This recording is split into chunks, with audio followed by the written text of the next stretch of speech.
विजयदशमी के दिन समर्पित की गई शमी का एक पत्ता, महादेव को अगर एक शमी का पत्ता विजयदशमी के दिन समर्पित कर दिया जाता है तो जिंदगी में कभी वैभव और धन की कमी नहीं आती। उसी तरह इस हृदय को शिव तत्व में समाहित कर कर रखना। समाहित शिव कथा कह रही है महाराज। वर्तंतु ने एक शमी पत्र से जीवन का एक आनंद बता दिया। आप भी प्रयास करो, विजयदशमी के दिन एक शमी पत्र बाबा देवादिदेव महादेव को समर्पित करो। भगवान शंकर को शमी पत्र, बेलपत्र सुख देने वाले। शरदीय नवरात्रि पूर्ण होने पर जो विजयदशमी आए, उस दशमी के दिन जो एक शमी का पत्र भूलवश भी महादेव को समर्पित कर दे, उसकी जिंदगी में कभी संपदा की कमी ना आए।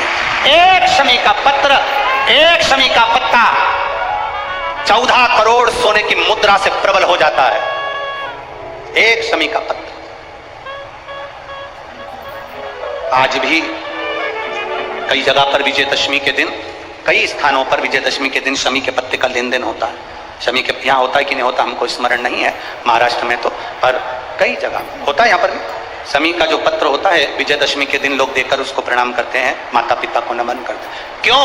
आप अपने बच्चे और आपसे पूछेंगे, आपकी औलाद आपसे पूछेगी, आपके आने वाली पीढ़ी आपसे पूछेगी, माँ ये कौन सा नाटक बनाकर रखा है तुम लोगों ने?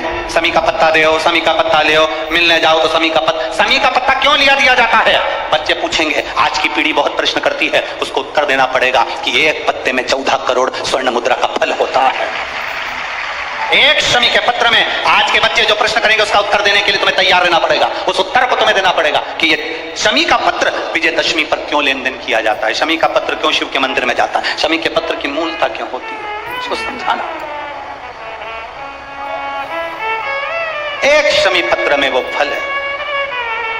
और केवल यही नहीं, शमी के वृक्ष के नीचे, बेलपत्री के वृक्ष के नीचे अगर भूल से भी बच्चा, बूढ़ा, कोई व्यक्ति एक पार्थिव शिवलिंग का निर्माण कर लेता है, भूलवश भी उस पे जल समर्पित कर देता है, भूलवश भी उसके भाव से पुष्प या शमी पत्र या बेलपत्र भी चढ़ा देता है, तो वो इस संसार में कहीं ना कहीं सुख भोगता ही है, उसके जीवन में दुख नहीं। शरद पूर्णिमा से लेकर कार्तिक की जो पूर्णिमा है, उस बीच में कार्तिक महीने की जब शिवरात्रि आए या प्रदोष व्रत आए, थोड़ा ध्यान देना। ये उन लोगों के लिए है जो 1 रुपये कमाते हैं, सवाया खर्च होता है, घर में जिनकी संपदा जुड़ती नहीं, बीमारियों में पैसा ज्यादा जाता हो, या कहीं ना कहीं तकलीफ अपनी जिंदगी में आती है, उसके लिए शिव आराधना कार्तिक महीने की थोड़ा ध्यान से श्रवण करें। कार्तिक के महीने में पूर्णिमा से पूर्णिमा के बीच में जो सोमवार पड़े, प्रदोष पड़े, शिवरात्रि पड़े, प्रयास करना। अगर बहुत कष्ट की जिंदगी चल रही हो तो शिवरात्रि, प्रदोष और जितने सोमवार पड़ रहे हो कार्तिक में 4-5 जो सोमवार पड़े, उसमें एक बेलपत्र अशोक सुंदरी वाली जगह पर और शमी पत्र देवादिदेव महादेव के ऊपर, ये 2 जगह पर अवश्य चढ़ा। 1 महीने में जितने सोमवार पड़ जाए और प्रदोष पड़े और मासिक शिवरात्रि पड़े, उसमें अवश्य चढ़ा। बेलपत्र कहाँ चढ़ाना है? जम के बोलो जरा। अशोक सुंदरी की जगह। और शमी पत्र कहाँ चढ़ाना है? देवादिदेव महादेव के। एक बार चढ़ाकर देखो, आपके जीवन का जो आनंद है, जो अपने हृदय की कामनाएं हैं, अपने हृदय के भाव हैं, कार्तिक का जो महीना है भगवान षडानंद कार्तिकेय जी के लिए मूल है। इस षडानंद कार्तिकेय जी ने जब तारकासुर का संहार किया था, तारकासुर को जब मार दिया था, तो 33 कोटि देवताओं ने षडानंद कार्तिकेय जी को वर प्रदान किया।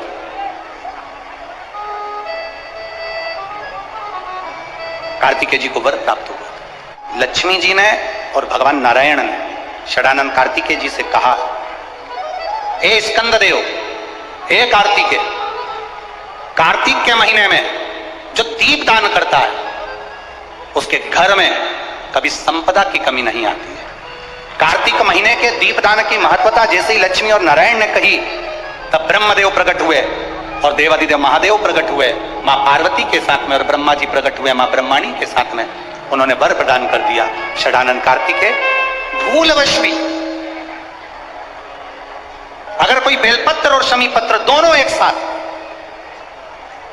आपकी बहन अशोक सुंदरी और आपके पिता देवादिदेव महादेव को शमी पत्र जो समर्पित कर देगा, षडानंद कार्तिकेय इस कार्तिक के महीने में देवादिदेव महादेव कहते हैं उसके यहां कुबेर का भंडार शिव भर दे। ये जो बेलपत्र है ये आप समर्पित करेंगे अशोक सुंदरी वाली जगह पर।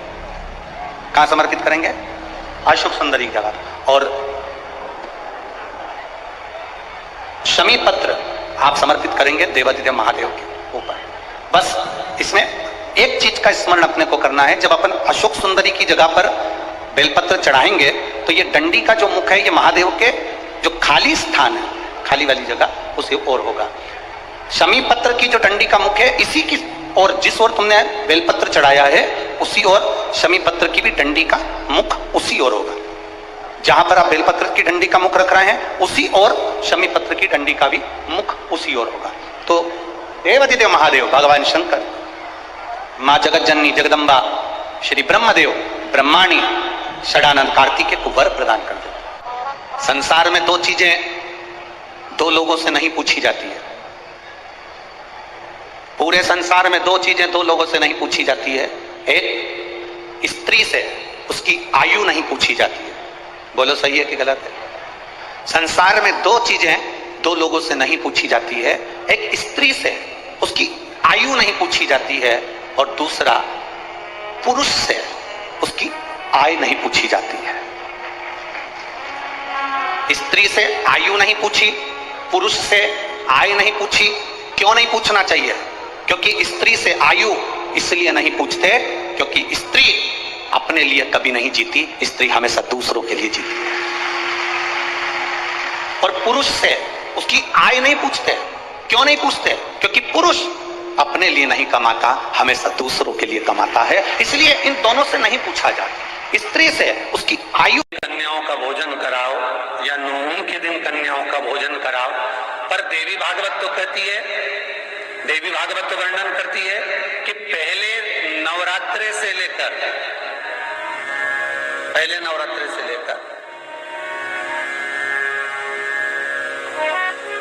नौमी तिथि तक जितने दिन देवी के होते हैं, प्रत्येक दिन में आप किसी भी दिन कन्याओं का भोजन करा सकते हो, पहली रात्रि से लेकर, पहला दिन से लेकर।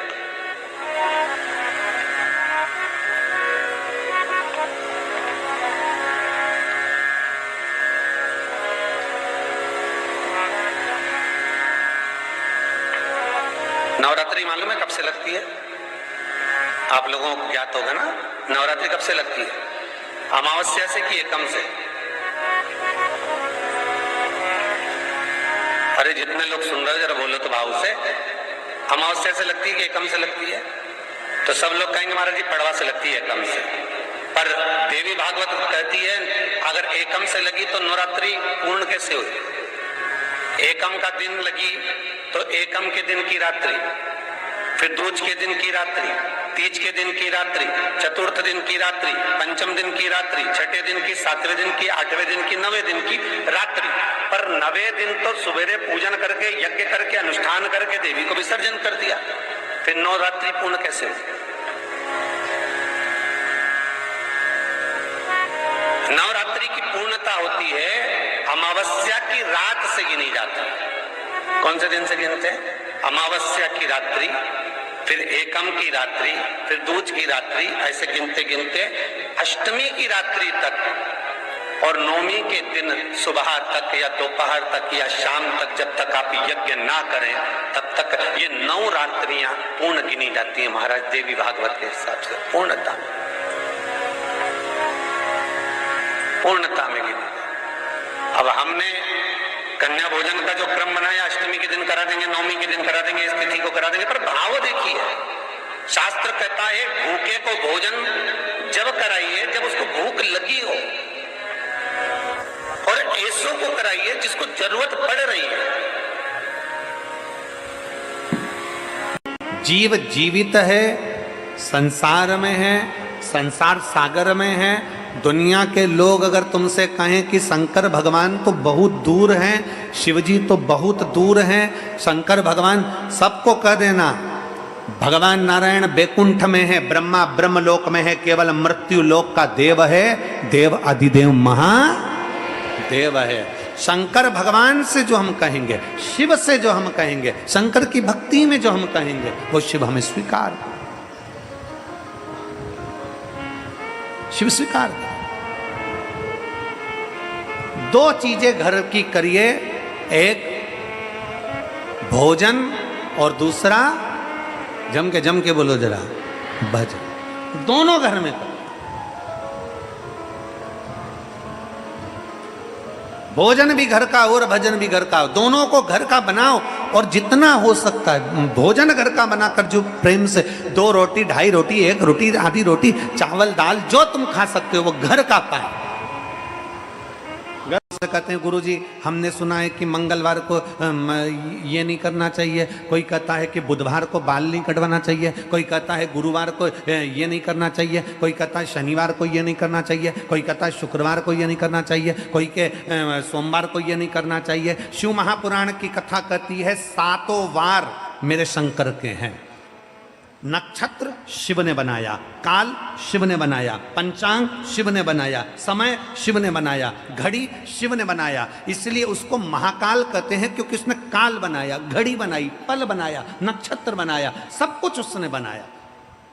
रविवार उसका है, सोमवार उसका है, मंगलवार उसका है, बुधवार, गुरुवार, शुक्रवार, शनिवार, ये सब वार उसके हैं। शिव महापुराण की कथा कहती है, कोई कहता है कि हमें रविवार को ये नहीं करना, बुधवार को ये नहीं करना, सोमवार को ये नहीं करना, मंगलवार को ये नहीं करना। शिव महापुराण की कथा कहती है 7 वार तुम्हारी मर्जी पड़े वो करो, पर इतना याद रखो कि 7 दिन तुम्हारा मन पड़े वो करो, पर इतना याद रखो कि 7 दिन किसी के दिल को ठेस ना पहुंचे वो कभी ना करो। कथा कहती है माता पार्वती जी ने भी शंकर को 1 लोटा जल चढ़ाया, माता सती ने भी भगवान शंकर को 1 लोटा जल चढ़ाया, भगवान श्री गणेश जी महाराज ने भी भगवान शंकर को जल चढ़ाया, श्री हनुमान जी महाराज ने भी भगवान शंकर को जल चढ़ाया, स्वयं भगवान नारायण ने भी राम अवतार रखकर शिव को जल चढ़ाया, भगवान कृष्ण अवतार लेकर भी शंकर को जल चढ़ाते हैं। शिव महापुराण की कथा कहती है जब नारायण ने भगवान शंकर को जल चढ़ाया, ब्रह्मा जी ने भगवान शंकर को जल चढ़ाया, इंद्र ने भगवान शंकर को जल चढ़ाया, 33 कोटि देवताओं ने भगवान शंकर को जल चढ़ाया। जब सबने जल चढ़ाकर अपनी मन की कामना पूरी कर ली, अपनी मनवांछित फल प्राप्त कर लिया, तो फिर मनुष्य क्यों भटके, वो भी शंकर को जल चढ़ाए और अपनी मनोकामना पूर्ण कर ले। क्यों भटके, किस लिए भटके?